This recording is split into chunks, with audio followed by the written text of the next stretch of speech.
Bienvenidos a Parlamento Abierto, el espacio donde compartimos la crónica del quehacer legislativo de las y los diputados de México, quienes están representados en la Comisión Permanente del Congreso de la Unión, que es la instancia que representa a este poder cuando las cámaras de diputados y las cámaras de senadores se encuentran en receso. Esta vez la sede de los trabajos se encuentra aquí, en el Palacio Legislativo de San Lázaro, donde la tarde del martes 16 de enero se instaló la primera comisión de la permanente, a cargo de los asuntos de gobernación, puntos constitucionales y justicia.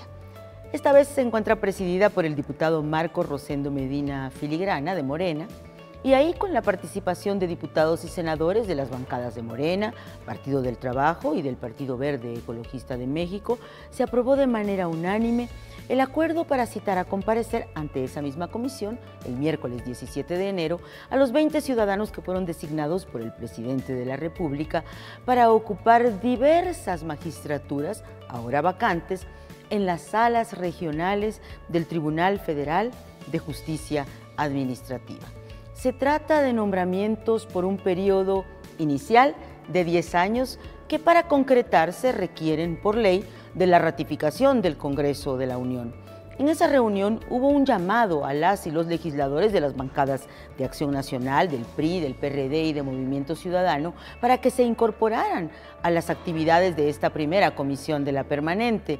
y cumplan así la responsabilidad constitucional de sus encargos parlamentarios. Y es que la definición de los integrantes del Tribunal de Justicia Administrativa, por ejemplo, es una tarea muy relevante, toda vez que este tribunal tiene la competencia de conocer de juicios en materias fiscal y contencioso administrativa, así como de dirimir controversias que se suscitan entre la administración pública federal, local y municipal y los particulares, y en materia de imposición de sanciones por responsabilidades administrativas graves de los servidores públicos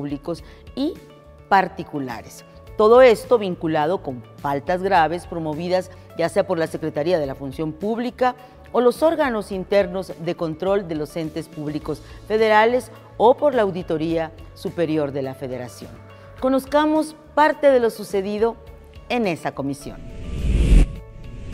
Este martes 16 de enero se instaló la primera comisión de trabajo de la permanente, Gobernación, Puntos Constitucionales y Justicia, durante el periodo que corresponde al primer receso del tercer año de ejercicio de la 65ª legislatura. En la Ciudad de México, siendo las 16 horas con 20 minutos del día 16 del mes de enero de 2024, con fundamento en lo dispuesto por el artículo 127 de la Ley Orgánica del Congreso General de los Estados Unidos Mexicanos, así como de conformidad con el acuerdo aprobado por el Pleno de la Comisión Permanente el 10 de enero de 2024, se declara formalmente instalada la primera Comisión de Trabajo, Gobernación, Puntos Constitucionales y Justicia de la Comisión Permanente correspondiente al primer receso del tercer año de ejercicio de la 65ª legislatura del Congreso de la Unión.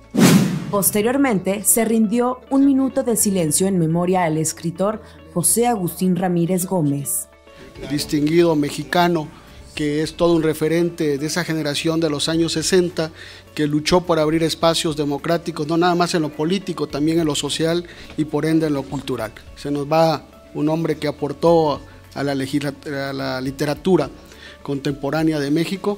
En el apartado de asuntos turnados a la comisión, se presentaron los siguientes documentos. Por el que se exhorta a la Secretaría de Gobernación a publicar un informe detallado referente a las víctimas que fueron localizadas por medio de visitas a sus domicilios y por llamadas telefónicas, así como la inclusión en el censo de personas desaparecidas de los últimos meses, suscrita por el diputado Jorge Álvarez Maínez del Grupo Parlamentario de Movimiento Ciudadano, que se da cuenta con la proposición con punto de acuerdo por el que se exhorta a la Fiscalía General del Estado de Guanajuato a resolver de manera pronta y expedita el caso de los 6 jóvenes que fueron encontrados muertos en Celaya el 3 de diciembre del año 2023, suscrita por el diputado Emanuel Reyes Carmona del Grupo Parlamentario de Morena, por el que se exhorta a la Secretaría de Seguridad y Protección Ciudadana a reforzar la vigilancia y seguridad de la carretera federal México-Puebla y a la Fiscalía General de la República y a las Fiscalías Estatales a investigar y ejercer acciones penales contra las células que operan en dicha carretera y a sus alrededores, suscrita por la diputada Esther Martínez Romano del Grupo Parlamentario del Partido del Trabajo, que se acuerda convocar a la titular de la Secretaría de Seguridad y Protección Ciudadana y a la comandante de la Guardia Nacional a comparecer ante esta soberanía e informen sobre la ola de violencia que se vive en el país. Presentada por el diputado Rubén Ignacio Moreira Valdés del Grupo Parlamentario del Partido Revolucionario Institucional. Por unanimidad, en votación nominal, se aprobó el acuerdo por el que se cita a comparecer a los ciudadanos designados por el presidente de la República para ocupar diversas magistraturas vacantes de las salas regionales del Tribunal Federal de Justicia Administrativa. Nombramientos que para los efectos legales y administrativos tendrán que ser ratificados por el Pleno de la Comisión Permanente. En la sesión de la Comisión Permanente del miércoles 17 de enero, las y los legisladores que la integran rindieron un minuto de silencio por el fallecimiento de Carlos Rojas Gutiérrez. Él fue secretario de Desarrollo Social y también diputado federal y senador de la República. La presidenta de la mesa directiva de la Cámara de Diputados, Marcela Guerra Castillo, también solicitó al Pleno esta manifestación de reconocimiento para José Agustín. Se refirió al gran escritor mexicano como una figura elemental de la literatura mexicana de vanguardia del siglo XX y hubo un tercer minuto de silencio en memoria de la activista trans Samantha Fonseca por su fallecimiento en manos asesinas. Eso fue lo que dijo ahí la presidenta de esta Cámara. Después hubo agenda política centrada en el tema de las coaliciones electorales y posteriormente la presentación de iniciativas por parte de representantes de todas las bancadas. María de los Ángeles Gutiérrez Valdés, diputada, presentó una reforma a la Ley Nacional del Sistema Integral de Justicia Penal para Adolescentes, suscrita por la bancada del PAN. Después, el diputado Luis Edgardo Palacios Díaz, del Verde Ecologista de México, planteó que las empresas que cotizan en las bolsas de valores deberían reportar aspectos relacionados con sus criterios ambientales, sociales y de gobernanza corporativa en el desarrollo de sus negocios.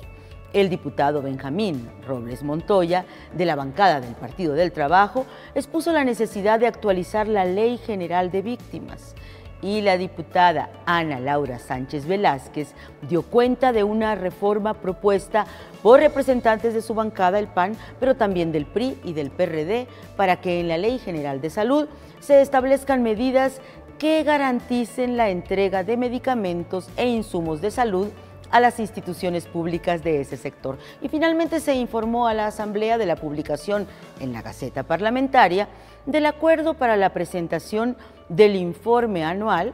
el de 2023, de la presidenta de la Comisión Nacional de los Derechos Humanos, que se llevará a cabo aquí el miércoles 24 de enero ante el Pleno de este órgano del Congreso de la Unión. Veamos la reseña de esa sesión.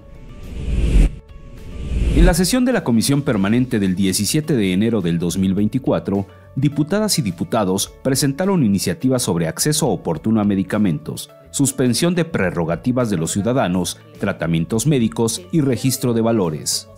La diputada Ana Laura Sánchez Velázquez pidió reformar la Ley General de Salud para señalar que las instituciones públicas de salud están obligadas a proveer a derechohabientes beneficiarios y a la población en general la atención médica, los tratamientos y el suministro de medicamentos, de dispositivos médicos y demás insumos. Desafortunadamente, hoy en día vivimos un desabasto de medicamentos en México y al gobierno federal se le ocurre la creación de una megafarmacia, idea que pretende centralizar el almacenamiento de todos los medicamentos del mundo en un solo lugar. Solo para tomar en consideración esta fallida estrategia no tiene precedentes. El diputado Luis Edgardo Palacios Díaz presentó una iniciativa suscrita por la diputada Fátima Almendra Cruz Peláez para modificar la ley del mercado de valores, con la finalidad de que las emisoras que pretenden obtener la inscripción de sus valores en el Registro Nacional de Valores para realizar una oferta pública, al elaborar el prospecto de colocación o suplemento informativo, este contenga en su descripción criterios ambientales, sociales y de buen gobierno. Estos criterios hacen referencia a la información no financiera que representa los riesgos y oportunidades que una empresa enfrenta para desarrollar la actividad con la cual busca generar ganancias. Con esta información se podrán conocer principalmente los riesgos ambientales a los que está expuesta la empresa y su capacidad de respuesta ante ellos, sin mencionar que también se toma en cuenta el impacto que tendrá en el medio ambiente. El diputado Benjamín Robles Montoya propuso a nombre de senadoras y senadores del Partido del Trabajo incorporar en la Ley General de Víctimas el principio de gradualidad para el diseño de los mecanismos, medidas y procedimientos señalados en la norma, fortalecer el principio de la participación conjunta para que el Estado impulse la participación ciudadana en atención a víctimas y sustituir el término medidas de no repetición por el de garantías de no repetición. En el Partido del Trabajo reconocemos que existen pendientes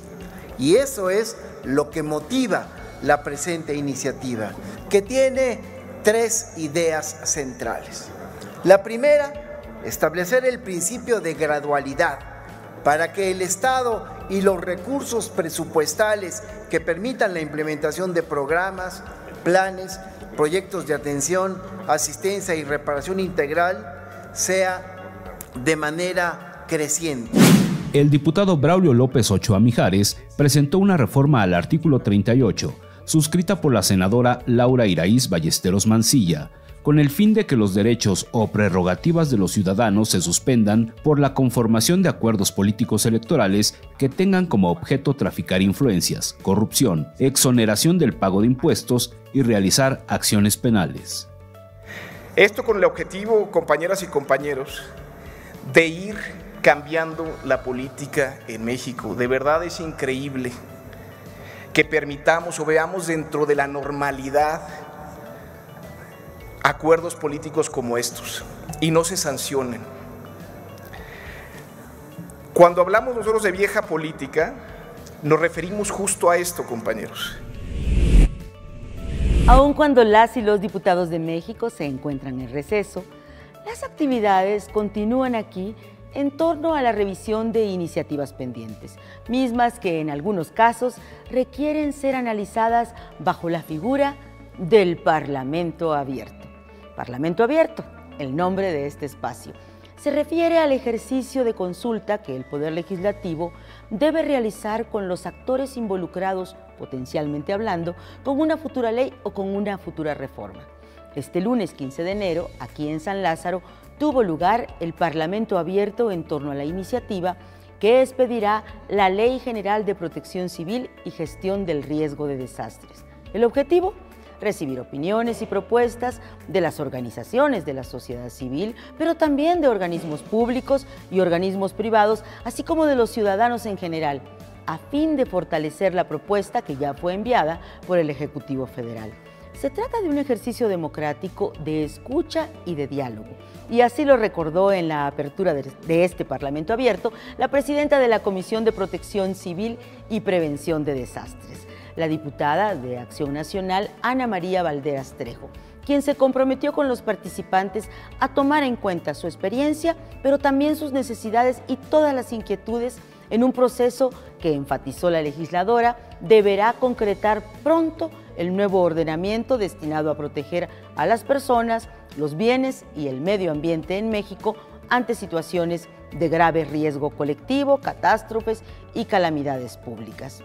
Por su parte, la presidenta de la Comisión de Seguridad Ciudadana, la diputada de la bancada de Morena, Juanita Guerra Mena, se pronunció por atender el testimonio y los requerimientos del Cuerpo de Bomberos, porque, según lo compartió ahí, hoy ellos apagan incendios de vehículos, de algún centro comercial o locales comerciales. Ojalá, les pidió a sus compañeros, consideren lo que ellos nos planteen para que en algún apartado de la ley sean tomados en cuenta. Participaron funcionarios estatales y municipales de protección civil,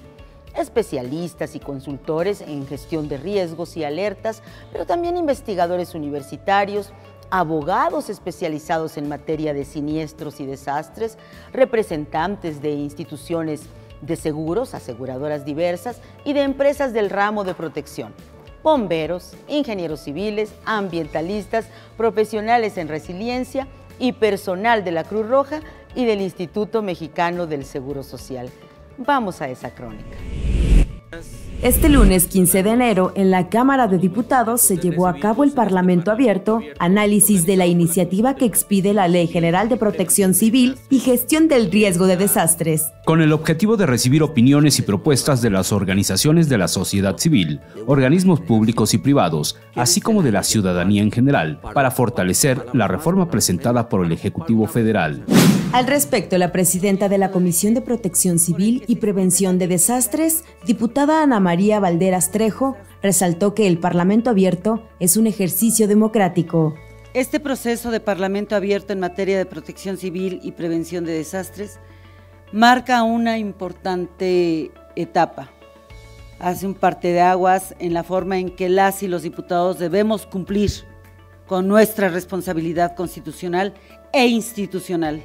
hacer y modificar leyes que beneficien a la ciudadanía en general. No estamos para defender posiciones políticas ni partidistas. Que la protección civil gestiona y coordina las acciones destinadas a proteger a las personas, los bienes, el medio ambiente, ante situaciones de grave riesgo colectivo,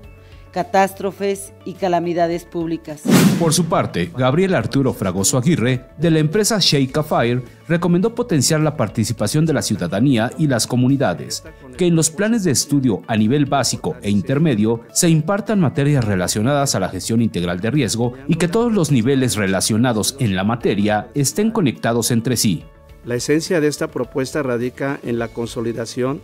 de una coordinación efectiva entre las diversas instancias que conforman el Sistema Nacional de Protección Civil, abarcando todos los niveles gubernamentales. La iniciativa que les presentamos descansa sobre 6 pilares fundamentales,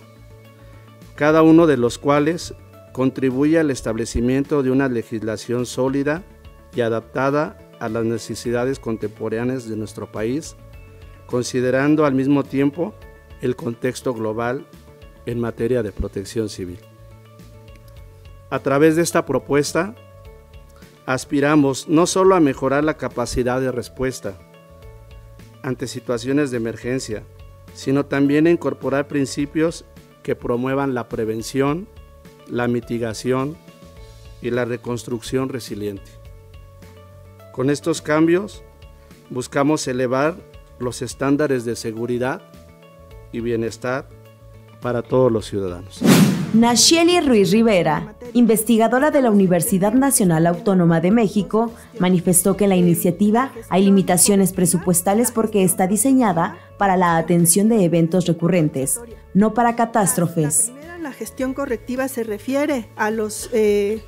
riesgos que ya están presentes, que pueden ocurrir en cualquier momento, que se pueden materializar en cualquier momento. La gestión prospectiva se refiere al futuro, crear escenarios, tener instituciones que nos permitan incidir en los sistemas de planeación a partir de escenarios modelados adecuadamente, con insumos científicos, con análisis de vulnerabilidad. Está la gestión reactiva, que es propiamente a lo que se dedica la protección civil profesionalizada, como ya mencionaron mis compañeros, y la gestión compensatoria, que se refiere a todo el riesgo residual que existe, que no es posible reducir de manera total y que necesita ser gestionado a partir de diferentes estrategias. El 18 de diciembre pasado, diputados de todas las fuerzas parlamentarias se comprometieron a sacar adelante la reforma de las 40 horas en el próximo periodo legislativo, que inicia el 1 de febrero y habrá de concluir el 30 de abril. Tomando en cuenta, dijeron, las preocupaciones empresariales y el reclamo histórico de los trabajadores de México, reducir la actual jornada laboral de 48 horas a 40. El presidente de la Junta de Coordinación Política, la JUCOPO, diputado Jorge Romero Herrera, jefe de la bancada del PAN, definió que será un cambio gradual y sectorizado, características que habrán de incluirse en la reserva, es decir, en el ajuste de consenso que se agregará al dictamen que fue aprobado en abril del año pasado. Al instalar la mesa de trabajo tripartita, con la participación de legisladores, de dirigentes del Consejo Coordinador Empresarial, el CSE, y de organizaciones gremiales, Los coordinadores parlamentarios de las principales fuerzas partidistas que integran esta Cámara confiaron en construir un proyecto que permita alcanzar la votación calificada que requieren las modificaciones a la Constitución. El jefe de la bancada de Morena, diputado Ignacio Mier Velasco, se dijo seguro de poder construir una reforma que lleve la opinión técnica, pero también jurídica y económica de todos los sectores que participan en el proceso laboral, incluida, por supuesto, la voz de los trabajadores, para que los representantes en el Pleno de esta Cámara puedan votar de manera unánime. La reforma al artículo 123 de la Constitución para reducir de 48 a 40 horas la semana laboral mexicana, garantizando 2 días de descanso, deberá atender los riesgos ya expuestos por las pequeñas y medianas empresas en los foros de consulta que la Cámara de Diputados realizó también el año pasado. Al respecto, Francisco Cervantes Díaz, que es el presidente del Consejo Coordinador Empresarial, señaló que el 57%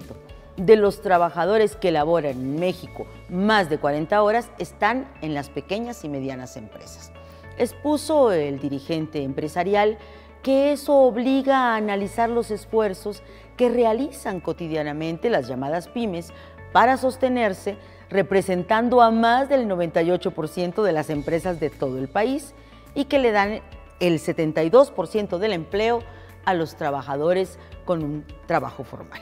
Vamos a la crónica de esta instalación.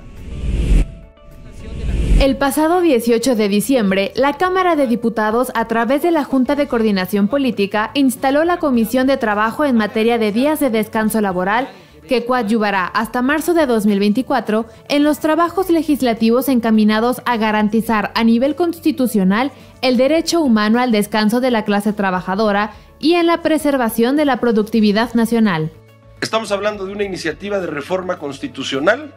al gran artículo 123 constitucional, que es la máxima garantía, entre otras cosas, de los derechos de las y los trabajadores. Y en este caso es una iniciativa que propone hacer derecho constitucional la reducción de la jornada laboral de las 48 a las 40 horas. Así es como se conoce esta iniciativa. Al evento acudieron diputados y representantes del sector patronal, de gremios de trabajadores y del gobierno federal. Hoy que esta reforma ya ha sido planteada en la Comisión de Puntos Constitucionales, ya ha sido aprobada, sabemos que es importante escuchar a todas las voces. Entendemos que esta es la idea de esta reunión del día de hoy, darle inicio a una nueva etapa que nos estarán platicando con todos y con todas los que tienen que ver en este tema tan importante y que ha generado tanta expectativa en la sociedad. Todos coincidimos que existe una deuda histórica con los trabajadores de este país y que necesitamos seguir saldándola, como lo hemos venido haciendo con algunas de las iniciativas que hemos aprobado en esta legislatura. A mí me queda muy claro que nos hemos dado cuenta que la cantidad de horas trabajadas no se traducen en productividad y competitividad para las empresas. México es uno de los países que más horas trabaja y menos productivo es. Se han alegado una serie de dificultades de muy diverso tipo y eso es lo que estos foros van a discutir durante algunas semanas y hacia mediados de febrero se tiene que llegar a una conclusión idealmente consensada. La Junta de Coordinación Política ha hecho suya reformas, discusión de reformas muy importantes, la Constitución en materia eléctrica, esta misma laboral en un primer momento y ahora nuevamente. El PRI le apuesta a que demos un paso hacia adelante y le apostamos también a que en este ejercicio de diálogo dejemos a un lado cualquier interés personal, sectorial o de grupo o de partido y que veamos los auténticos y verdaderos intereses de la nación. Si yo quisiera quedar bien con algún grupo empresarial en lo particular, usaría este tiempo para darle 1000 vueltas de cómo va a afectar esta reforma al empleo o a la inflación, para con esa excusa buscar que no se apruebe. Pero como realmente aquí todas y todos, porque me consta, porque ya llevamos un tiempo trabajando este tema, nos interesa, más allá del aplauso fácil, lograr una reforma laboral justa y equilibrada, es que estamos en esta mesa lográndolo con acuerdos. El tamaño de nuestra economía, que ocupamos el lugar número 12, número 13 de las economías más potentes del mundo, también es cierto que el derecho al descanso ubicamos a nuestro país en el lugar 152. Y eso requiere esta reforma constitucional y por eso estamos aquí. Le estamos dando cumplimiento a un reclamo de las y los trabajadores que hoy nos siguen a través de los medios de comunicación y de los medios digitales. Termina aquí nuestra emisión semanal de Parlamento Abierto. Gracias por acompañarnos en este espacio donde compartimos la crónica del quehacer legislativo de las y los diputados de México. Hasta la próxima.